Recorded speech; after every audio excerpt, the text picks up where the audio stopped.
स्वागत है दोस्तों। आज के इस वीडियो के अंदर बहुत से लोगों के मन में डाउट होता है कि टैली अगर सीख रहे हैं तो साथ ही साथ में एक्सेल सीखने की क्या रिक्वायरमेंट हो गई है। दोनों ही अलग अलग सॉफ्टवेयर है, दोनों को आपस में कैसे यूज किया जाता है एंड एक के साथ दूसरा सीखना क्यों जरूरी है। अगर आप एक्सेल के साथ टैली सीखें चाहे ना सीखें, ये आपके पास ऑप्शन होता है, लेकिन टैली के साथ में आपको एक्सेल सीखना कंपलसरी होता है दोस्तों, क्योंकि उसमें कई सारे जो चेंजेस होते हैं, टेम्परेरी एडजस्टमेंट्स देखनी होती हैं इंसान को, वो एक्सेल की मदद से करता है। इस चीज़ को मैं आपको थोड़ा और डिटेल में समझाता हूँ, लिख के समझाता हूँ। चलिए जी, दो सॉफ्टवेयर होते हैं,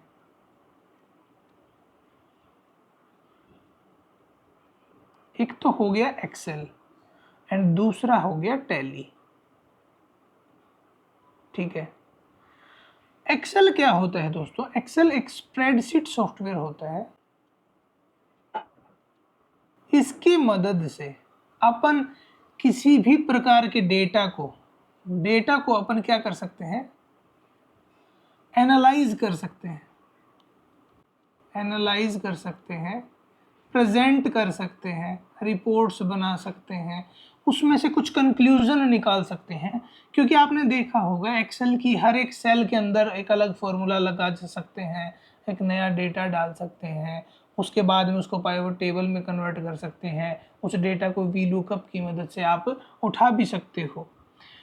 वो सारी चीज़ें टैली में नहीं होती, कुछ हद तक होती हैं, फिल्टर लगाना, कुछ लिमिटेड चीज़ें तो टैली के अंदर होती हैं, पर सारी चीज़ें नहीं होती। तो टैली के अंदर हम लोग जनरली क्या करते हैं? जर्नल एंट्रीज पास करते हैं, जर्नल एंट्रीज पास की जाती हैं। इन जर्नल एंट्रीज का क्या होता है बाद में? इनसे बनती है balance sheet, profit and loss, trial balance बनता है। इन सभी चीज़ों को मिलाकर ये ऑटोमेटिकली, एक बार आपने जर्नल एंट्री पास कर दी, उसके बाद में ये ऑटोमेटिकली आपकी एंट्रीज इन चीज़ों के अंदर जानी स्टार्ट हो जाती हैं। लेकिन कई बार आपको किसी पार्टिकुलर लेजर को लेकर, ट्रायल बैलेंस को लेकर या बैलेंस शीट को लेकर उसके अंदर कुछ फिर बाद में फॉर्मूलाज लगाने हैं, लिंक करना है, चीज़ों को लिंक करना है, फॉर्मूला लगाने हैं।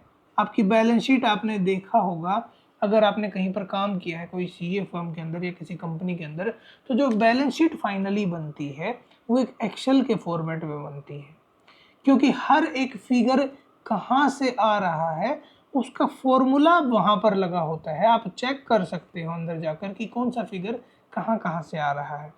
टैली के अंदर भी ये फैसिलिटी होती है, लेकिन टैली को लास्ट में जाकर तो अपने को एक्सेल में एक्सपोर्ट करना ही पड़ता है, क्योंकि बाद में अपने को वहीं से पीडीएफ भी बनानी है, वहीं से एक्सेल लिंकेज भी करनी है अपने हिसाब से। क्योंकि जब स्टार्टिंग में डेटा एंटर करना स्टार्ट किया जाता है साल के, तो अंत तक जाते जाते ये नहीं पता होता कि कौन सी ग्रुपिंग कहाँ चली जाएगी।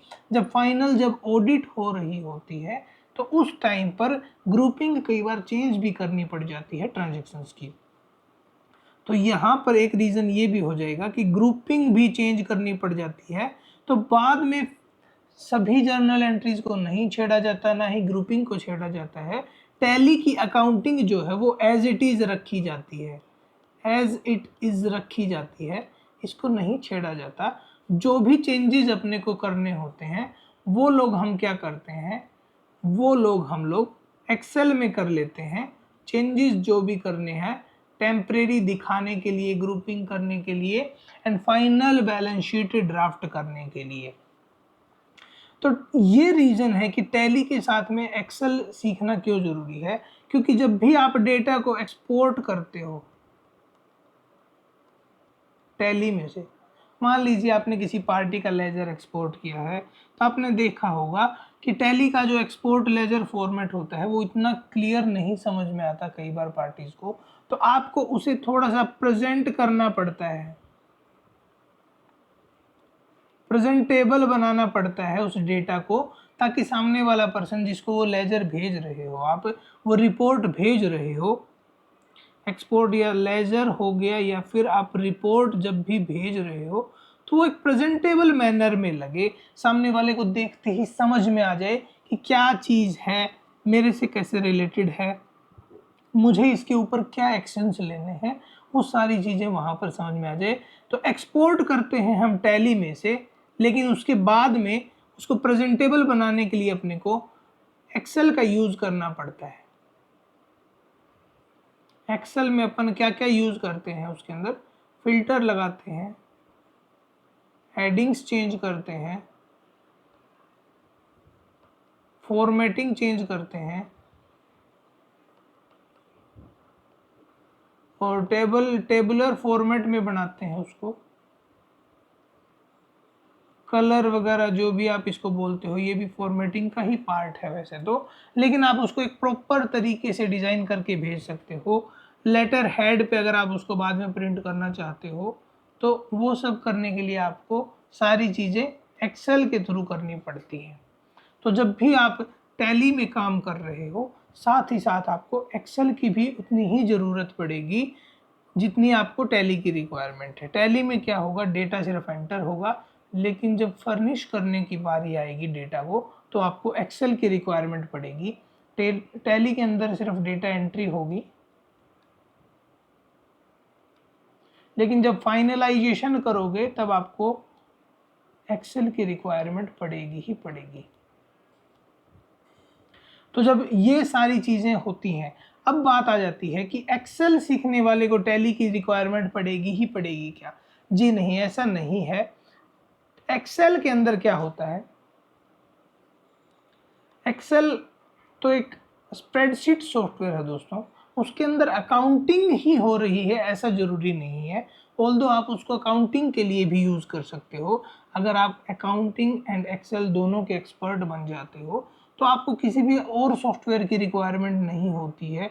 एक्सेल ही काफ़ी है आपकी अकाउंटिंग के लिए, क्योंकि एक्सेल के अंदर आप एक सेल रजिस्टर भी बना सकते हो, परचेज रजिस्टर भी बना सकते हो, एक्सपेंसेस का भी वहाँ पर मेंटेन कर सकते हो, एंड सारा जो भी आप डेटा सोच सकते हो वो एक आप CSV फॉर्मेट में बना सकते हो एक्सेल की मदद से।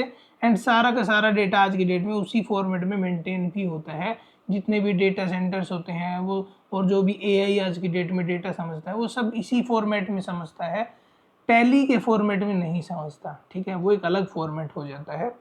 तो एक्सेल का क्या है कि सिर्फ सेल परचेज का डेटा ही एक्सेल में नहीं मेंटेन होता।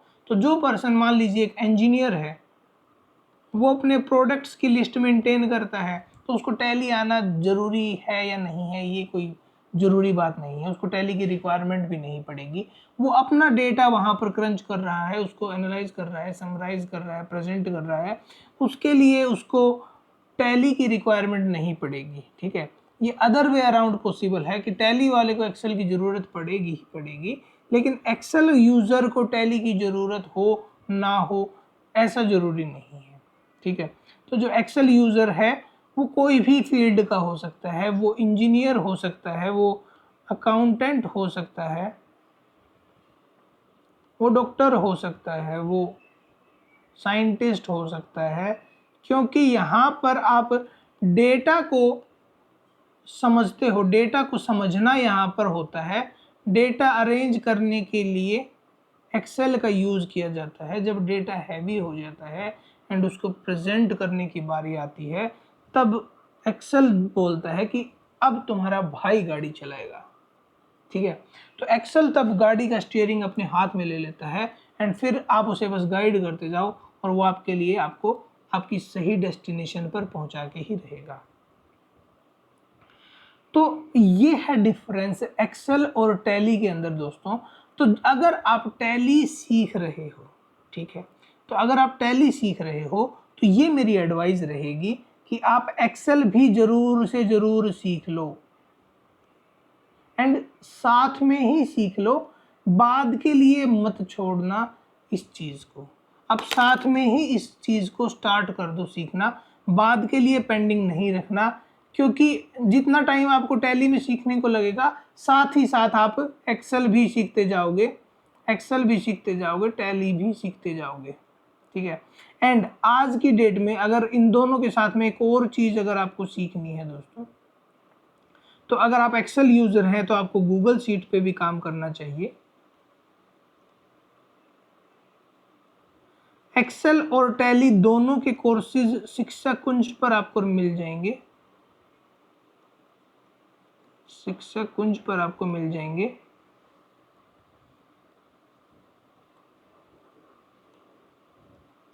.in पर आपको मिल जाएंगे।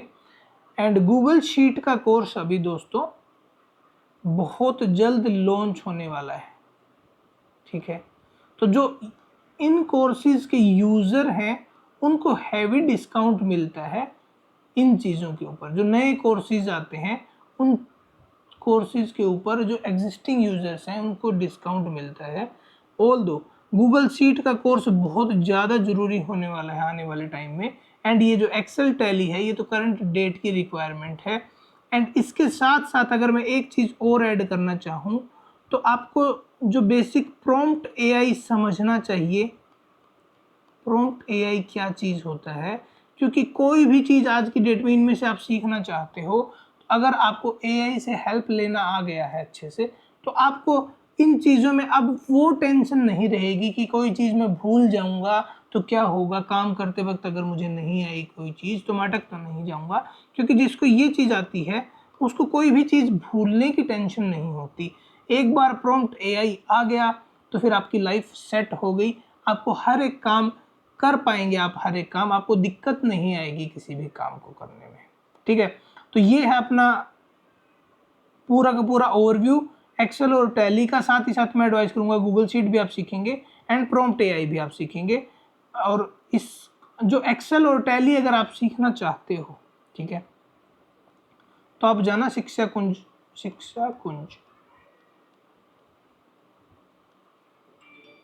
.in के ऊपर, ठीक है। हमारी एक ऐप भी है जो प्ले स्टोर पर अवेलेबल है।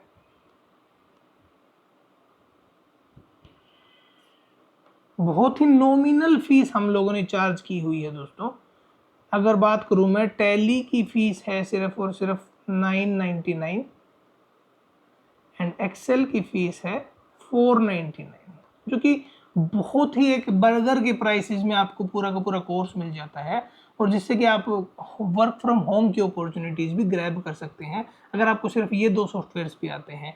जब आपके रिज्यूमे के अंदर Google sheet and prompt AI भी ऐड हो जाएगा तो आपको और फर्दर अपॉर्चुनिटीज़ मिल जाएंगी। आजकल बाहर से भी काफ़ी अपॉर्चुनिटीज़ इंडियंस ग्रैब कर रहे हैं, तो उसके लिए भी आपको एटलीस्ट कुछ स्किल्स तो आनी चाहिए। अगर आपके पास कुछ स्किल्स हैं तो आप उनके ऊपर काम कर सकते हो एंड जॉब ले सकते हो, पैसा कमा सकते हो, घर बैठे कमा सकते हो, बाहर जाकर कमा सकते हो, जैसे आपकी मर्जी हो। आप अपने करियर को उसी दिशा में ले जा सकते हो जब आपके पास कुछ स्किल्स होंगी, ठीक है दोस्तों। तो ये है आज की क्लास का टोटल समरी।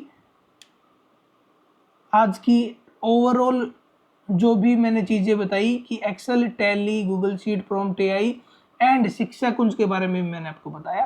तो अगर आपको इंटरेस्टेड हो इन कोर्सेज को लेकर तो आप एक बार चेकआउट जरूर कर सकते हैं एंड हमें कॉल कर सकते हैं कोई और फर्दर डिटेल की रिक्वायरमेंट होगी तो।